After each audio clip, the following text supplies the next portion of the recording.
I'm absolutely pumped to be here. I'll second what Amber said. It is so surreal. I mean, what I just saw on the floor for the last couple hours, that's Burn Boot Camp. Like that's it, right? And Amanda's gym last night, that's Burn Boot Camp, that's it. But that doesn't mean that we don't have work to do. Okay, we have a lot of work to do in this market. We all agree we have a lot of work to do in this market? Okay, where do we all want to go? What is 400 good enough? 500 good enough? 600? 700 good enough? We getting 800? We getting there yet? 900? Okay, we're getting there. So we want to go to 800 members at every unit. You have the floor space at both gyms. You have the communities at both gyms. The market opportunity is there. We have gyms already in the country doing that, dominant market share. I'm going to explain to you how to, from my perspective, how to do that. I'm going to explain how Child Watch, how people here, our trainers on the floor and at the front of the house, how all three of us are just as important as the next in order to execute, okay, and to get to that 800. Because to get to 800, you have to be darn near perfect. You're not going to ever be perfect, but you have to be darn near perfect. And what I mean by that is executing the blue carpet experience at the highest level all the time. That's the number one process in our gym that you're going to learn about today, that I guys want you to zero in on that, and everything is about the blue carpet experience. I was just in Ackworth, Georgia. Caroline and Daniel Jones have two gyms, 1,300 members. One of their gyms is less than 6 months old. The other one's like 2 years. So they're both super young.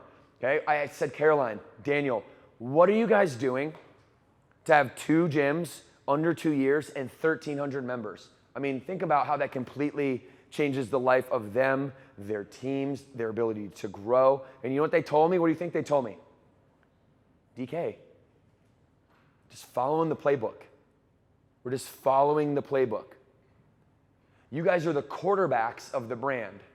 The quarterbacks of the brand. What I mean by that is you're the leader in your community, right? We have the programming, we have the brand, and all of the stuff for you to stand on, right? Stand on the shoulders of the brand. But you guys are the quarterback, okay? Gyms that are super successful, like hyper successful, like Caroline and Daniel, they don't stray from the game plan. It's like you show up and the game plan is there and you have a playbook, and the plays in that playbook, you're executing those plays in the playbook day in, day out, every camp, every day, every trainer, every team member, every franchise partner, and we're all on the same level, myself included. There's no hierarchy. We're very flat. I didn't get a chance to do a feedback loop after camp, but I did one with the trainers at 7 and 8, and I usually get a chance for me to do one, but y'all had like a long line out the door of members that wanted to hang out and take pictures, and I wanted to prioritize that like we always do in the gym, right? Like members come first, feedback loop comes second. But I think in the last 30 days, every time I've trained, I've gotten a feedback loop. And the reason I want to get a feedback loop after every single camp is because I want to get better too, right? Flat organization. There's not a hierarchy. Like, we're here because we want to be here. We're here because we want to pour into you. We're here because we believe in you, and we want you to know all of the things, all of the tools, all of the knowledge, and feel the energy of the brand, and like feel a little bit of the vision of the brand, okay? So where we're going in this market is domination. Domination. We're not looking to compete. Is anybody interested in competing with somebody? Who thinks our brand, what we do, our fitness products, who thinks our Child Watch, who thinks our blue carpet experience is just a little bit better than the next person, the next company? Who thinks it's just a little bit better? Who thinks it's a lot of bit better, like, or an order of magnitude better? Who thinks it's like, I can't even quantify how much different it is. It's so much different, there is no competition. That's what I mean by domination, is every single camp, every single day, every single member, executing that blue carpet experience, and everybody knowing enough about it to be dangerous, and our franchise partners really holding that as the number one play. Who's played sports before? You always have the number one play, don't you? It's like, hey, when in doubt, just run. For me in basketball, it's called 4 down. Give Devan the ball, run 4 down, and that was our play. You guys have the play that works every time you execute it. It's called the blue carpet experience. Do you have to make audibles off the blue carpet experience, yes or no? Right? Why? Amber's going to talk about it because a lot of stuff goes on. A lot of unique outlier cases happen in the gym, right? And as a quarterback of the brand, listen, we're the coaches. Think about us that way. We give you the ball as the quarterback out on the field to then take the ball and then to make the decisions when the ball's in your hand. But we can't render all of the plays useless by calling an audible every single play, can we? right? We gotta step up when we have to say, hey, listen, oh, there's 80 people in here audible, like I did for the finisher today, right? But manipulating the plays, okay, going off the plays, going off the playbook just because is going to lead you to failure. It's not going to lead you to success. Because what happens if that quarterback, every single time their coach calls in a play, every single time they call in a play, what happens if that quarterback goes audible on every single play? What happens? I know that's not happening. I'm just giving you an extreme example. What happens if we audible on every single play? We render the playbook useless, the coach useless, the team useless, all the practice reps, all the times that we put in, all that stuff is useless if we're not following the playbook and audibling when it makes sense. Are you guys following me on this one? Okay, and so in the blue carpet experience where we run that play, the most important part of that in the gym is the fitness product. And is that just the trainer's responsibility, or is that everybody's responsibility? Trainer or everybody? Everybody's responsibility. Why? We have one tool. What's that tool called that makes it everybody's responsibility? One tool that makes allows us to give feedback to our trainers. What is that one tool called? Feedback loop. All right? We're dialing in the fitness product itself.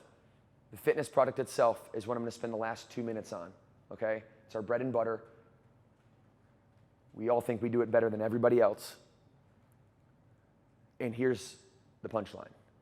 The number one pillar that we have, if you look in your sheets, it's somewhere in there, is challenging workouts. What's the second one? Shout it out. What's the third one?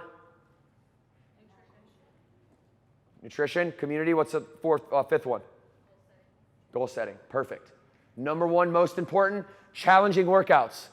Challenging workouts. What does that mean? That means we're not selling memberships, we're selling confidence. When members come into this gym, they're coming here with your permission already because they bought the membership or signed up for the trial, they got in their car, they got in their car, they walked through the parking lot, they're all nervous the whole time, they walked into this door underneath the sign that also made them nervous onto a floor where they didn't know anybody. All of that stuff should give you permission to say, hey, I have permission now to get the most confidence out of this person that I possibly could. We can't leave any confidence on the table or 800 doesn't happen. And how we leave confidence on the table is by not challenging our members, the way they deserve to be challenged. Challenge is a form of encouragement because the undertone of challenging somebody is, I believe in you. I think you can, I know you can do this. I would never set you up for failure. So do you trust me? Okay, here's 25s. You just lifted 10s. That's like 250% more weight. Like you think you're getting more confidence in lifting 250% more weight in a day, or just leaving it at 10 because it's easier. And I might think that I want to be nice and I want to be liked, so I might not want to do that because they might not think I'm nice or like me. If you want to be liked or you want to be nice, you do not belong with a mic on your face. Okay? Now, likable is different than being nice. I definitely need you to be likable, and you were all super, super likable. I got my butt handed to me, and I did so with a smile on my face because you guys are super likable. So the challenge equals the confidence. Okay, the one thing I see from this market so far, the common denominator that's going to help move the needle for you guys, is every single member, every single camp, every single day has to do something. You can write this down if you want. Every single member, every camp, every day has to do something they've never done before today. And if that's your mindset, you're waking up looking to improve someone's life today, you're gonna get there. Number 2 is RPE. That's a tool. Rate of perceived exertion. Everybody in here needs to know that, okay? That's my tool for you. Rate of perceived exertion. That means every person in this room, their face is a 10 out of 10 out of 10 in terms of how hard they are working when they are in here, okay? And if we do this day in, day out, and we triple down on what I just saw in that last camp, what you guys were doing to me, if you do that to Susie, who's 300 pounds deconditioned, it might look a little bit different. It's a relative challenge, but the confidence that we get is paralleled. The confidence you give me and the confidence you give her, it's paralleled. And people start to thank you for changing their lives, don't they? And when they start to thank you for changing their lives, they become your army. They become your people. And those people then reach out and they're grabbing other people and it gets stickier and stickier and stickier and stickier. So the fitness product is everything. We're already in the lead with it, you guys, in this market, and we need to take it up 2 more notches in order to get to that 800 member goal. That's my read here so far. And I wanted to be honest and come in and just not sugarcoat it and get up here and do a vision speech. I want to move the needle. Okay, moving the needle for all of us is going to be putting challenge over everything. Put challenge over everything, okay? And so as you're going throughout the day today, you're going to learn a lot of technical stuff. You're going to learn all of the goodness when it comes to education and everything that we're supposed to be executing on from a playbook standpoint. And remember, the most important thing you can do, if you leave here with nothing else, it's that every member deserves, not only want it, they deserve it. They're so worth your challenge. They're so worth your time and attention and effort to get them to where they've never been before in their life. And you're going to start to see some even more amazing things happen than are already happening. Make sense? Yes. All right? So let's just keep that as simple as we can. Are we kicking butt to the highest level, to the highest degree? Hold each other accountable to that, and then use all the tools to do it. Make sense? Say yes? Yes. Make sense? Say yes?